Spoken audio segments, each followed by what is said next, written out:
ರವಿಯ ರಾಶಿಯಲ್ಲಿ ಹೊನ್ನರಶ್ಮಿಯಲ್ಲಿ ಜನಿಸಿತೊಂದು ರೂಪ. ಬೆಳಕಿನ ಚೆಲುವೆ ಸುಳಿದಳು, ಬಳುಕುತ ಇಳೆಗೆ ಇಳಿದಳು.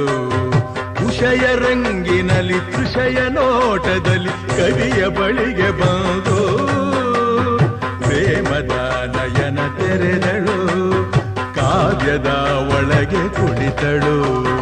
ಕಲಕಲಗೊಂಡವು ತ್ರಿಪದಿ ಪದಗಳು, ಪರವಶಗೊಂಡವು ಸಕಲ ರಸಗಳು. ഇരുಳು ಸರಿದು ಬೆಳಕು ಹರಿದು ಕನಸು ಮುಗಿದು ಮನಸ್ಸು ಚಿಗಿದು ಸರಿಗಮಪ ಪದನಿಸ ಸಂಚಾರದಲ್ಲಿ ಮೇಘ ಬಂತು ಮೇಘ, ಮೇಘ ಬಂತು ಮೇಘ, ಮೇಘ ಕಾವ್ಯದ ಮೇಘ, ಕನ್ಯಾ ಕವನ ಮೇಘ.